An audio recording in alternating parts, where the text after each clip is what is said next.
अस्सलाम वालेकुम वरहमतुल्लाहि वबरकातुहू। इस वक्त मैं क्लास 5th का सोशल स्टडी लेकर आया हूँ और इससे पहले कि इसकी प्रोनाउंसिएशन का जो सेशन था वो मैंने आपको डिलीवर किया है और आपने वो देख लिया।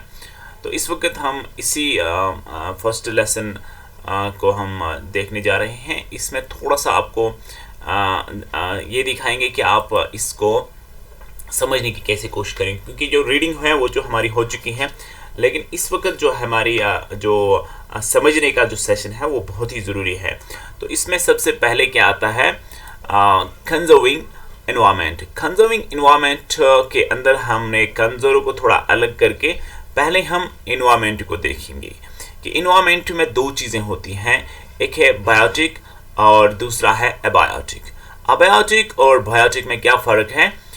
बायोटिक अथवा बायो यानी लिविंग, बायोटिक लिविंग जैसे जिसमें एनिमल्स आते हैं, ह्यूमन बींग्स आते हैं और जितनी भी स्पेशीज़ दुनिया में ज़िंदा है वो बायोटिक एनवायरनमेंट में आते हैं। और एबायोटिक एनवायरनमेंट में जैसे मकान है, गाड़ियाँ हैं और जितनी भी बेजान चीज़ें हैं जिनको हम काम में ले रहे हैं, वो सारी जितनी भी हैं वो एबायोटिक में आते हैं, यानी नॉन लिविंग एनवायरनमेंट। ओके, तो सीधा हम चलते हैं कंजर्विंग एनवायरनमेंट क्या होता है। कंजर्विंग एनवायरनमेंट में हम अगर देखेंगे तो ये तहफ़्फ़ुज़ कहते हैं कंजर्विंग को। कंजर्व करना, तहफ़्फ़ुज़ करना, हिफाजत करना, चाहे पौधों की हिफाजत हो, रिहाइश गाहों की हिफाजत हो, या हमारे जितने भी वसाइल है, नाले हैं या माहौल है या हवा वगैरह, इन सब की हिफाजत करना हमारे ज़िम्मा बनती है और हम इस माहौल को किसी भी नुकसान को होने से बचाएं। तो ये कंजर्विंग है और इसको कंजर्व करना हमारा फ़र्ज़ भी है। तो दूसरी जो बात है इसमें कैसे कंजर्व करें, हम जो जितनी भी चीज़ें हमारे पास हैं उनको हम यूज़ कैसे करेंगे, बिल्कुल जायज़ यूज़ करें। ठीक है, जब हम जितनी भी मुमकिन कोशिश हो जाए हमसे कि इस माहौल को साफ़ रखने में, इसका रीयूज़ जैसे यहाँ पर है रीयूज़ करने में इसका हम मदद करेंगे, तो फ़ौरन रीयूज़ करने का जो सिस्टम है वो भी मैं आपको आगे बताऊंगा। लेकिन यहाँ पर सेव एनर्जी करेंगे, हम सेव अर्थ करेंगे, सेव लाइफ करेंगे, तो किस तरह से ये मुमकिन है। तो इसमें हमने जितनी भी चीज़ें हैं उनको बहुत ही एहतियात से इस्तेमाल करना है।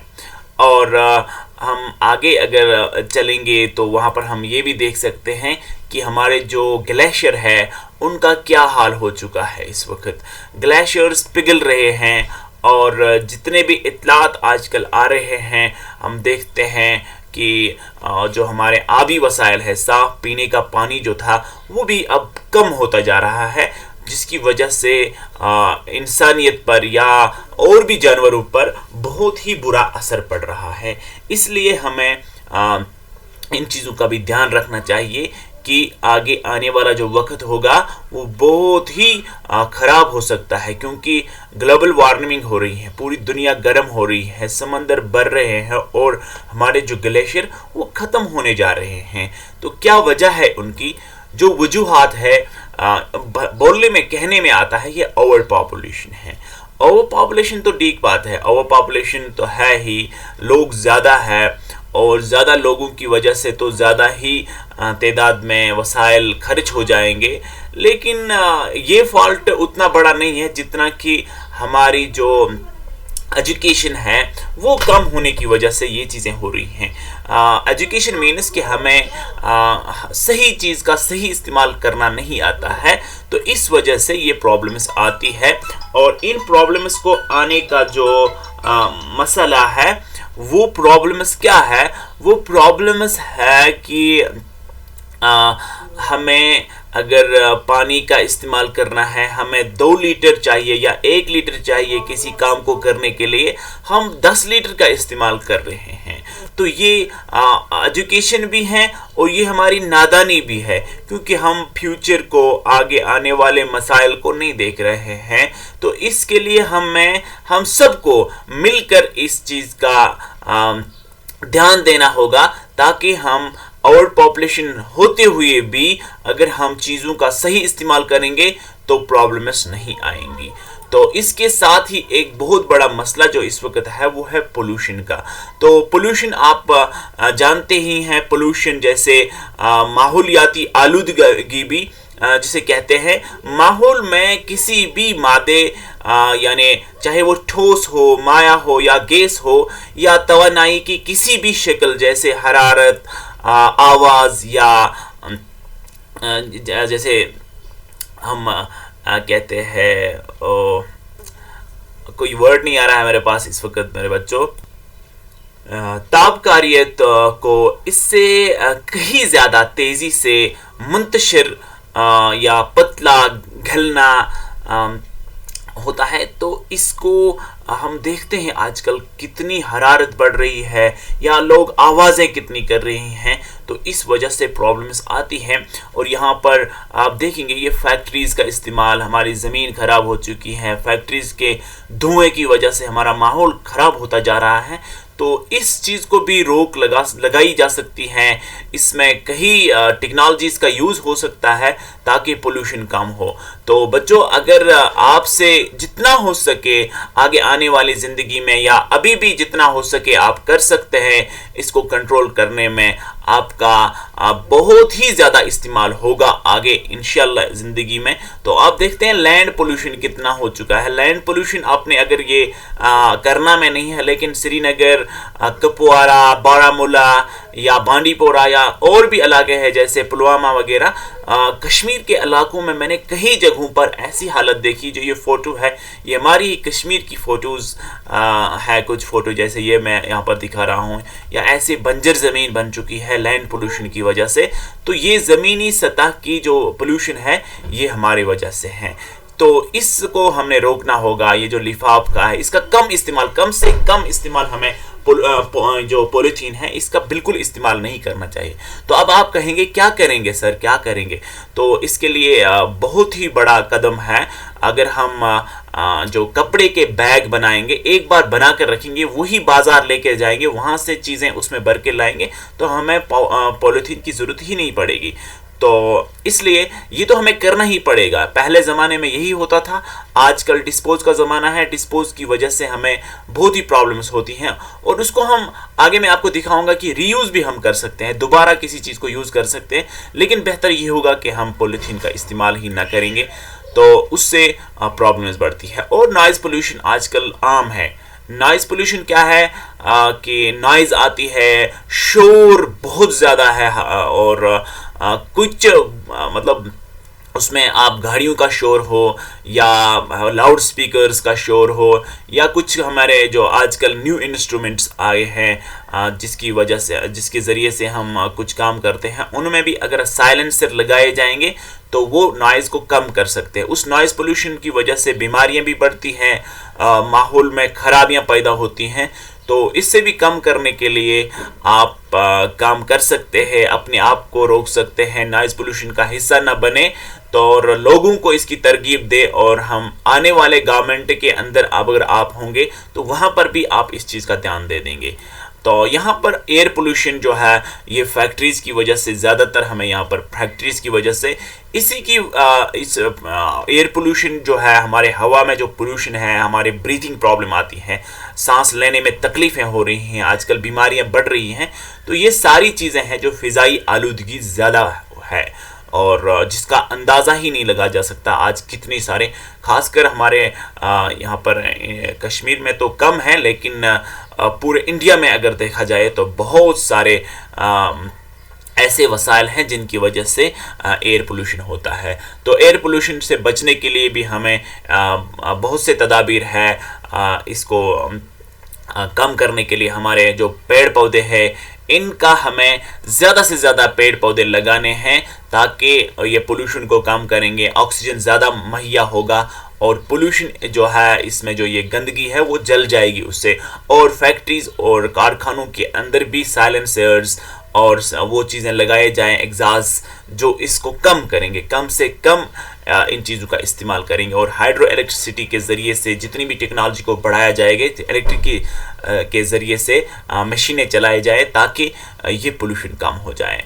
और वाटर पोल्यूशन भी आप देख सकते हैं इस वक्त कितनी वाटर पोल्यूशन है। हमारे स्कूल के सामने से जो स्ट्रीम जा रही है बतमोजी, तो आप उसका भी देखते हैं कितना पोल्यूटेड होता है। उसमें हम पॉलीथीन डालते हैं और जो भी हमारे घरों से ख़राब चीज़ें हैं वो भी उसमें डालते हैं। तो और जितनी भी नालियों का गंदा पानी वो भी इसमें जा रहा है। इसलिए हमें आलूदगी को इस पानी के आलूदा होने को हमने कंट्रोल करना है, इसको कंजर्व करना है और कम से कम चीज़ों का इस्तेमाल करना है और रीयूज़ करके इन चीज़ों को लगाना है। और उन चीज़ों को जो गंदी चीज़ें हैं वो पानी में नहीं डालना है। अब इसको डिस्ट्रॉय करने के लिए और भी तरीके हैं, ज़मीन के अंदर दबा सकते हैं या गार्बेज का इस्तेमाल कर सकते हैं। बहुत सारी और तदाबीर हैं, उनको अमल में लाएं। हम गवर्नमेंट से भी अपील करते हैं कि वो हमारे माहौल को साफ़ करने में अपना किरदार निभाएं। और मैं अपने बच्चों से और जितने भी मेरे देखने वाले हैं इस वक्त या कोई गांव के लोग हैं, क्योंकि मैं सादा ज़बान इस वक्त इस्तेमाल कर रहा हूं, तो ये सब इसमें हमारा साथ दे सकते हैं ताकि हम माहौल को साफ़ करने में अपना किरदार निभाएं। तो आगे चलते हैं प्लांट्स और एनिमल्स की तरह। अब देखिए कितनी खूबसूरती के साथ हमारे प्लांट्स और एनिमल्स यहाँ पर रह रहे हैं और इनका जो ये काम है इस वक्त अगर आप देखेंगे कि जानवर जो है, जानवरों की वजह से कोई भी पोल्यूशन नहीं हो रही है, जानवरों की वजह से कोई भी प्रॉब्लम नहीं आ रही है। जानवर और हमारे जो पेड़ पौधे हैं ये आपस में बिल्कुल ही अच्छी तरह से, अगर कोई प्रॉब्लम कर रहा है वो एक है, वो मैं हूँ, human being. As a human being मैं रिप्रेजेंट करता हूँ इंसान को, मैन को।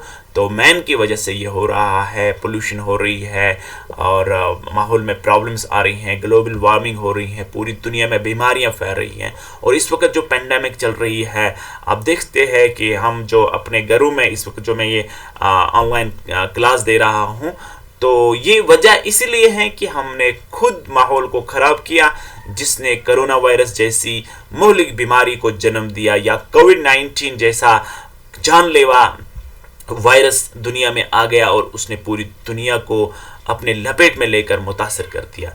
तो ये सारी प्रॉब्लम्स जो है वो मेरे बच्चों, ये सारी प्रॉब्लम्स हमारे गलत कामों से होते हैं। गलत कामों मीन्स कि हम चीज़ों का सही इस्तेमाल करना नहीं जानते हैं। तो चीज़ों का सही इस्तेमाल करने के लिए हमने इसका एजुकेशन लेना है, इस पर ध्यान देना है, इस पर सोच विचार करना है, तो इंशाल्लाह ये चीज़ें समझ आ जाएंगी।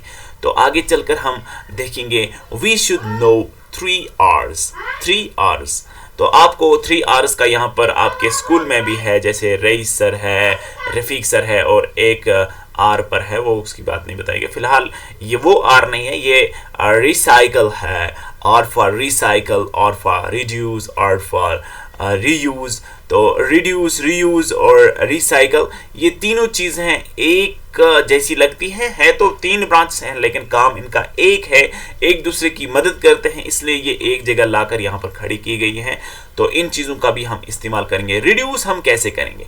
देखो भाई, रिड्यूस क्या होता है, हमारे घर में फ़ैन भी चलता है, वॉशिंग मशीन भी चलती है, गीज़र भी चलते हैं, ब्लोअर भी चलती है, इलेक्ट्रॉनिक प्रेस भी चल रही हैं, इलेक्ट्रॉनिक केटल्स भी है और हमारे घरों में प्रेशर कुकर है, राइस कुकर है, बाकी इलेक्ट्रॉनिक से चल रहे हैं, उनका काम इस्तेमाल हम करेंगे और जब ज़रूरत होगी उसी वक्त इस्तेमाल करेंगे। लाइट्स जो ज़्यादा से ज़्यादा जल रही हैं उन लाइट्स को बंद किया जाएगा, क्योंकि डे लाइट में हमें ज़रूरत ही नहीं होती हैं। और रात को जिस कमरे में हम बैठेंगे वहाँ का एक लैंप या 2 लैंप, वैसे एक ही लैंप का इस्तेमाल करना चाहिए, क्योंकि आजकल LED लाइट्स बहुत अच्छी लाइट देती है। तो एक लाइट का इस्तेमाल करें और मोटर ना चलाएं एक साथ। सारी चीज़ों का इस्तेमाल, जो वेस्ट जाता है हमारा हाइड्रो इलेक्ट्रिसिटी, तो उसका कम इस्तेमाल करें। पानी का कम इस्तेमाल करें। अगर हमें वज़ू में 1 जग या 1.5 मग की ज़रूरत होती है, तो हम 4 या 5 मग को क्यों इस्तेमाल में लाएंगे? तो उसका भी कम इस्तेमाल करें। पीने के पानी को ज़ाया न करें और बाकी खेतों में जो पानी डालते हैं उसको भी ज़ाया न करें। बहुत सारी चीज़ें हम रिड्यूस कर सकते हैं, हम कम से कम इस्तेमाल में अपनी चीज़ों को लाएंगे।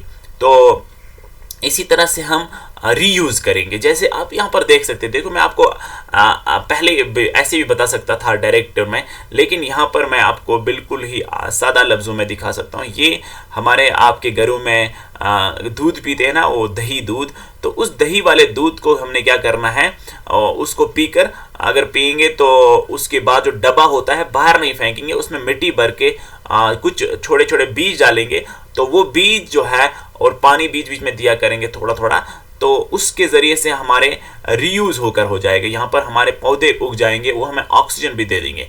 अगर हम इसको नाले में फेंक देंगे, बाहर फेंक देंगे, तो ये पोल्यूशन बनाएगा।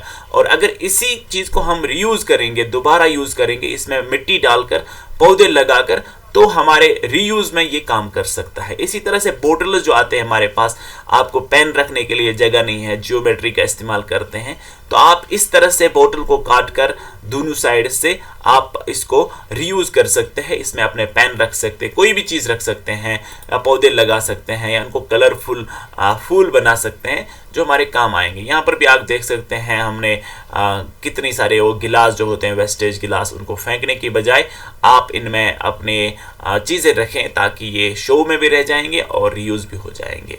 तो इसी तरह से आप यहाँ पर भी देख सकते हैं। देखिए इन रिसाइकलिंग सिस्टम्स को कैसे करते हैं, तो आप रिसाइकलिंग किसको कहते हैं, दोबारा साइकिल होना। जैसे आपने सुना होगा, मैंने आपको पिछले साल पढ़ाया था कि पानी जो है, इवापोरेशन, कंडेंसेशन और प्रेसिपिटेशन, ये तीनों चीज़ें जो एक प्रोसेस है रिसाइकलिंग ऑफ वाटर का, तो ये मैंने आपको समझाया था। लेकिन यहाँ पर मैं आपको बताऊंगा कि जैसे हम मक्की ज़मीन से मक्की ले लेते हैं, पौधों से मक्की हमें निकलती हैं, और उस मक्की के कुछ दाने हम फिर ज़मीन में डालते हैं, वो फिर चढ़ के आता है, फिर ऐसे करते हैं, तो उसको रिसाइकलिंग कहते हैं, दोबारा साइकिल करना किसी चीज़ को। इसी तरह से आजकल कोई सारी चीज़ें हैं जो रिसाइकल होती हैं, जैसे पेपर्स, हमारी जो किताबें हैं, कॉपीज़ है, या नोटबुक वगैरह जो पेपर है, उनका रीयूज़ होता है।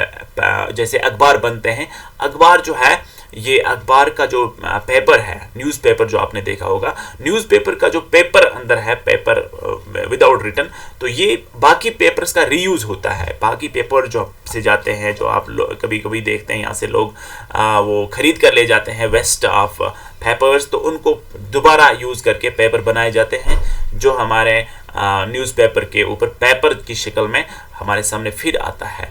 तो कई सारे ऐसे है, प्लास्टिक का रीयूज़ होता है और रिसाइकल होता है, दोबारा उसको बनाया जाता है। तो बहुत सारी चीज़ें ऐसे हैं, उनको रिसाइकल करते हैं। या आप देख सकते हैं आपके पास कपड़े हैं, और अक्सर मेरे जो बच्चे सुनने वाले हैं वो सभी मुझे लग रहा है कि अमीर घरों से हैं, तो वो अपने कपड़े जो है पुराने होते हैं, उनको ज़ाया करने के बजाय किसी गरीब को दे दें, तो वो भी मैं रिसाइकल में ही लाता हूँ, या रीयूज़ में उसको मैं यूज़ करूँगा कि रीयूज़ हो जाएंगे। तो अपनी चीज़ों को किसी गरीब को, या आपके पास टॉयज़ होते हैं, किसी गरीब को दे दें, तो उससे फ़ायदा होगा कि उसको लाने की ज़रूरत नहीं पड़ेगी, और वो भी खुश हो जाएगा, और आपकी चीज़ वेस्ट नहीं जाएगी। तो आज मैं अपने इस टॉपिक को ख़त्म करता हूं, क्योंकि हमारी जो किताब का ये लेसन नंबर 1 था वो यहीं ख़त्म होता है रिसाइकल पर। तो फिलहाल मैं बंद करता हूं। अब हमारे यहाँ पर नक्शल में कुछ वर्ड्स आते हैं, जैसे all kinds of pollution must be reduced, people must cooperate with their governments efforts and measures. तो यहाँ पर कहते हैं कि हमने पोल्यूशन को रोकने के लिए चीज़ों को रिड्यूस करना है, और यहाँ पर हमने पोल्यूशन जो है उसको भी कम करना है। तो गवर्नमेंट के साथ हमारा जो है हमारी कोऑपरेशन गवर्नमेंट के साथ ऐसी होनी चाहिए, क्योंकि हमारे पास जो बिजली आती है उस बिजली का कम इस्तेमाल करने से हमें क्या होगा कि फ़ायदा होगा, क्योंकि सोसाइटी का फ़ायदा होगा तो आपका फ़ायदा होगा। तो दूसरा जो है overpopulation must be checked as it causes overuse of resources. तो ओवर पॉपुलेशन की वजह से हमारे जो सोर्सेज है वो कम होते जा रहे हैं। उन सोर्सेज के कम होने की वजह ये है कि ग्लोबल वार्मिंग होती है, और हमारे जो पानी है वो कम होती जा रही हैं, ग्लेशियर गल रहे हैं। तो ये मेल्टिंग ऑफ ग्लेशियर हमारी ओवर पॉपुलेशन की वजह से है। लेकिन ओवर पॉपुलेशन इतना प्रॉब्लम नहीं है जितना प्रॉब्लम ला इल्मी है। अगर हमारे पास एजुकेशन होता तो एजुकेशन की वजह से हम चीज़ों को सही इस्तेमाल करते तो इतनी सारी प्रॉब्लम्स नहीं आती। दूसरा है conservation should be started in small ways from our home itself। तो जो बचाव है, माहौल का बचाव हमारे घरों से शुरू होना चाहिए। जैसे हम अभी मैंने आपको बताया कि हम जो रीयूज़ कर सकते हैं, जैसे मैंने अभी बताया था कि हम इन जो दही के डब्बे हैं उनको कैसे रीयूज़ कर सकते हैं। तो ये सारा हमारे घरों से शुरू हो सकता है। या पानी की जो बोटल्स है, जैसे कोको कोला की बोतल आती है या पेप्सी या किसी और कोल्ड ड्रिंक्स की बोतल आती हैं, उस बोतल को आप रीयूज़ कर सकते हैं या शीशे वाली बोतल को भी यूज़ कर सकते हैं। तो इस बोतल का यूज़ मैंने आपको पहले ही दिखाया था। ये भी नटशल में आपको दिया गया है एक वर्ड, इसको आप याद भी करेंगे और इसका इस्तेमाल करना आज से ही शुरू करेंगे। तो animals and plants should be saved and protected in order to maintain the natural ecological balance and प्रॉपरेशन। तो हमें इकोलॉजी की चेन जो है, अभी हमारे पास जैसा आप देख रहे हैं, हम मुर्गी खाते हैं, मुर्गी चने खाती है और या चने को और भी दाने जितने भी हैं वो दाने मुर्गी में जाते हैं और मुर्गी इंसान में जाती है और इंसान को कीड़े खाते हैं बाद में। ये साइकिलिंग चलती है। या आपने देखा होगा चूहे को बिल्ली खाती है और बिल्ली को कुत्ता खा जाता है और कुत्ते को कोई लोमड़ी खाएगी और लोमड़ी को चीता खाएगा। तो ये यहाँ पर रिसाइकलिंग चल रही है। इस रिसाइकलिंग को इकोलॉजिकल सिस्टम कहते हैं। तो यहाँ पर इकोलॉजी को हमने डिस्टर्ब नहीं करते हैं। ये अल्लाह ताला ने एक नेचुरल प्रोसेस रखा हुआ है। इस नेचुरल प्रोसेस को हम नहीं रोक सकते हैं, जैसा हो रहा है वो होने देंगे। तो तीसरा है conservation is the taking care of or protecting the environment। जो कंजर्वेशन है इसका मैंने पहले भी आपको माने बताया था। तो यहाँ पर नटशल में भी यही दिया गया है कि taking care of the protection of environment. तो अपने एनवायरनमेंट का खास ख्याल रखना है, इसी को कंजर्वेशन कहते हैं। अपनी नालियों में गंदगी नहीं डालनी है, जैसे स्ट्रीम्स हैं उनको साफ रखना है, इलेक्ट्रिसिटी का कम इस्तेमाल करना है, पानी का कम इस्तेमाल करना है। इससे हमारा माहौल बच सकता है और धुएंदार चीज़ों का बिल्कुल इस्तेमाल नहीं करना है। तो लास्ट में जो है यहाँ पर है endangered species need to be protected and preserved। हमारे जो एंडेंजर्ड का मतलब होता है जो खत्म होने वाली स्पीशीज है, जैसे डायनासोर खत्म हो चुका है दुनिया से, या मारखोर्स खत्म हो रहे हैं, या कई सारे, या चिड़िया तो इवन हमारे पास एक बर्ड है वो भी खत्म हो गया, यानी एंडेंजर्ड हो चुका है। तो ये एंडेंजर्ड स्पीशीज को हमने बचाना है और उनके साथ अच्छा सलूक रखना है, ताकि हमारा जो इकोलॉजिकल सिस्टम है, जो हमारे अल्लाह ने हमारे लिए ये माहौल बनाया था, इस माहौल में खराबी नहीं पैदा होगी। तो अगर हम खराबियां पैदा करेंगे तो हमारे साथ ही ये उल्टा रिसाइकल होकर हमें ही नुकसान करेगा, हमारे आने वाली नस्लों को ख़राब करेगा। तो फिलहाल मैं आप सबसे लेता हूँ विदा। जब तक के लिए अल्लाह हाफिज़। और फिफ्थ क्लास के सभी बच्चों से मैं एक बार फिर गुजारिश करूंगा कि इस लेसन को ध्यान से पढ़ें, ध्यान से याद करें, और जितना भी इसमें थोड़ा मेहनत लगता है तो इसलिए आप इस वीडियो को लाइक भी करें, शेयर भी करें और कमेंट में लिखें कि आपको कैसा लगा।